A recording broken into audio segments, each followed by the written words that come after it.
Let me show you.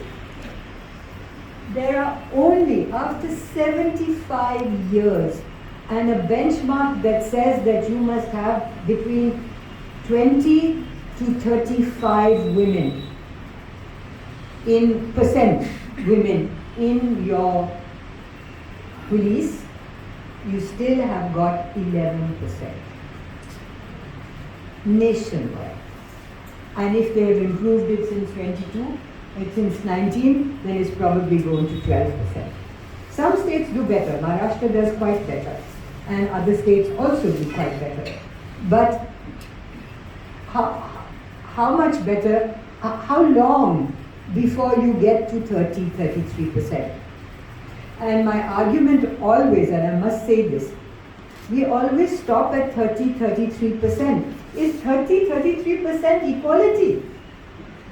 Or is it an acceptance of being 1/3 what somebody else is? And why do we accept it? Why don't we talk about parity? Why do we not talk about things like, as they say in the Scandinavian countries, no more than 60% of anything? Why do we always stop and be grateful for 33%? Then look at, then this is in panel lawyers. These are paralegals, volunteers. These women in subordinate courts. Women in subordinate courts are coming up. Lots and lots of women judges. Cracking that barrier, we hope. But look where the women are. Even where you find them, look where the women are. 11% or 12% constables. By the time you get to officers, you're at 8%. Prison staff, almost all of them at the lower level, and only 13% in the entire system. And then you have high courts. Subordinate courts, you have a wonderful 35%. You go up the ladder to the high court, and you get 13%. So, glass ceiling, firm. I don't know if it's a glass ceiling or what kind of ceiling it is, but it's being very, very hard to crack. This I won't bother you with.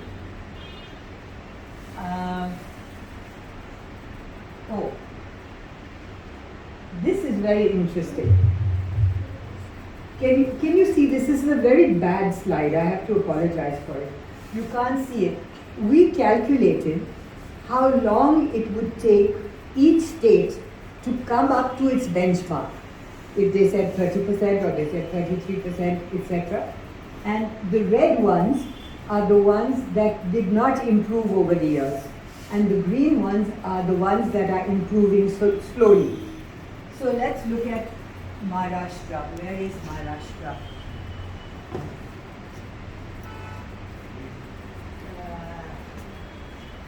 Has anybody found Maharashtra? Here we are. At the rate that they are recruiting, at the rate that they have averaged over the years, it will take them 12 years. Tamil Nadu will take 11 years.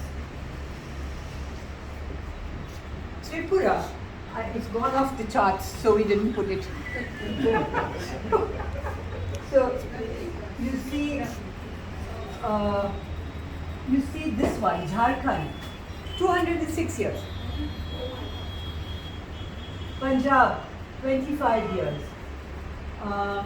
Let's look at one of the, strangely, Bihar. Interesting case.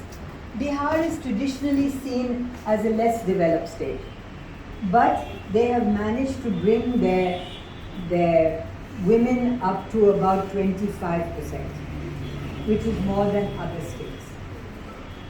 But I only show this to show you the difference between rhetoric and reality.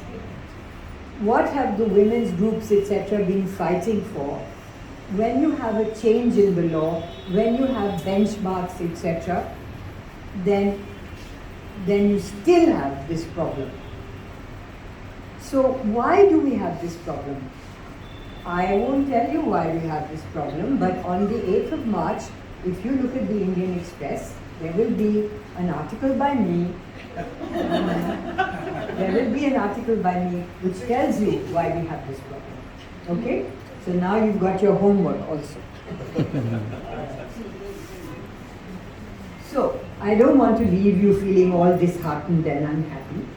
One of the things that the India Justice Report does is it looks at all the improvements in each of these pillars and puts them down. We found some 60 indicators which were comparable, which we could compare. And in the 60 indicators, we found that Karnataka had improved in 43. Where they have improved, you can see in the red, blue, green, and yellow. So, I see some of you are taking pictures. Please ask me for the whole PPT, I will send it to you. Just tell Dolphy and I'll send it to you. So, we found that Karnataka had improved the most, Rajasthan the least. One of the things I wanted to tell you about the ranking and the changes is that the first 5 or 7 states, I'll just go back. Sorry, am I bored? Am I confusing you completely? Okay, I'll just go back a bit. Sorry.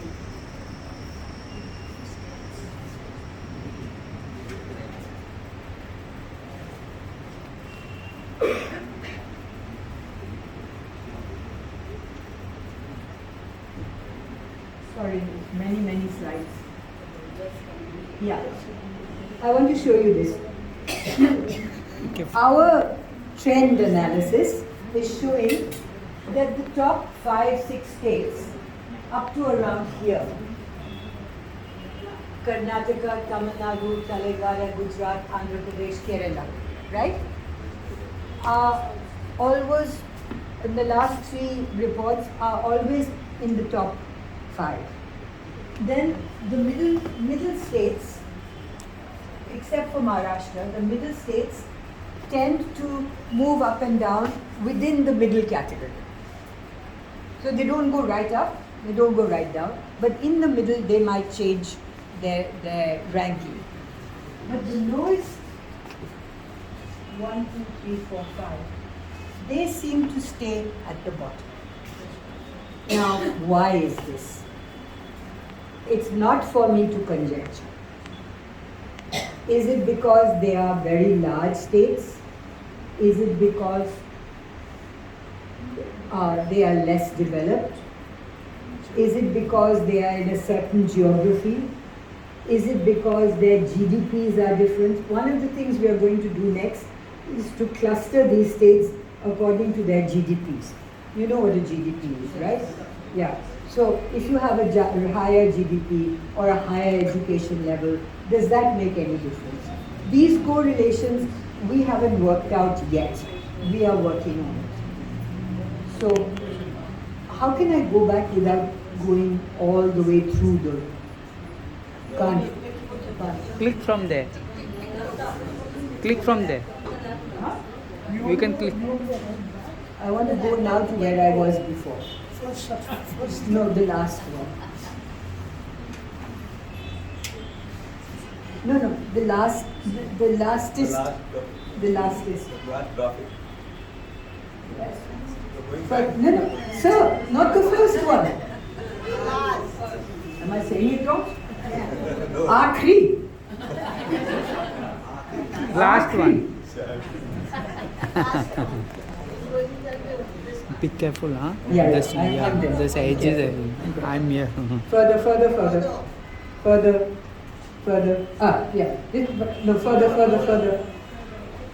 More further.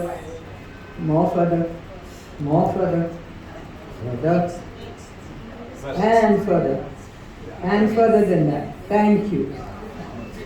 So, look, in our first report, and even later, we have abjured from recommendations. We are saying this is the story, this is the history, this is the picture, do with it what you want. But as we sort of developed, we started to think about what will make things practically better. one of the things he said, which is probably not here, one of the things we said was, and that's very dear to my heart, is just like we think of food, clothing, education as being essential. No political party can say, I'm not going to give you food, or I'm not going to improve on food, or I'm not going to give you education. They cannot say it. It is the basic necessity, and they would be out of power if they ever said it. We want justice to be seen like that. We want justice to be seen as an essential commodity, because with justice comes rule of law, comes freedom, comes liberty, comes civil rights. And we want that to be the main crux, because without justice there is no bread. Not for everybody. So we want that. So we want training. Look, you are saying we don't have enough money to fill vacancies. Fine. What about prioritizing training so that we can rationalize the use of the people we already have? What about that? Legal literacy. You give so little money. It comes to 1.4 rupees for legal aid per capita of this country. Make it 2 rupees and bring legal education to every single citizen. You heard yourself saying that as an educated woman, when you came to the CCG, you really had no idea. But everybody should have that idea, the simple idea of equality. What does it mean? Is it my right? Until you believe that you are equal, you will never be anything but living in a patronage society. And that is what is happening today. So the belief and the understanding that you are equal before the law, how do you operationalize that? You do it through legal literacy. Why is there so little legal literacy? Ask yourself, why is it that every single one of us knows that we have the right to vote? Because it was important to somebody to tell us we have the right to vote. Because they couldn't do without it. But nobody has told you that you are equal, that you don't have to be subordinated. Then, diversity.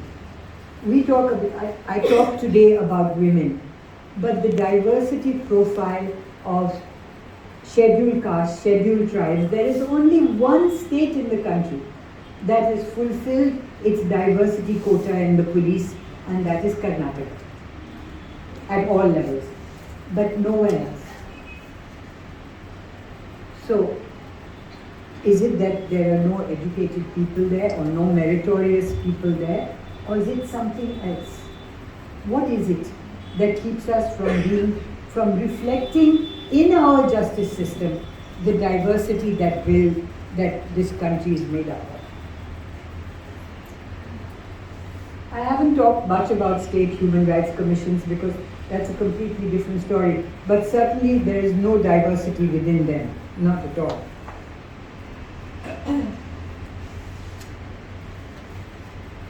Then I spoke a little bit at length about equal justice. When you say equal justice, at this moment I only mean equal access. So every tehsil, every village should have legal aid, and that has actually reduced in recent times. First there used to be a certain amount of villages. You had about 45, 47 villages. Please, whoever's in the media, please check these figures because I don't remember all of them. There used to be a cluster of villages, like 47 villages, that had legal aid, a legal aid clinic. Now this has gone up to almost 100 or over 100. So why is that? There must be I am not saying that I have all the wisdom and government is not doing what it should. I am merely saying I see the statistics, but I am also saying that if something like this is happening, then let us understand why. When I say us, I mean people like us, so that we can begin to question from the basis of knowledge. So thank you very much, and I'm sorry if I bored you, but that's the story.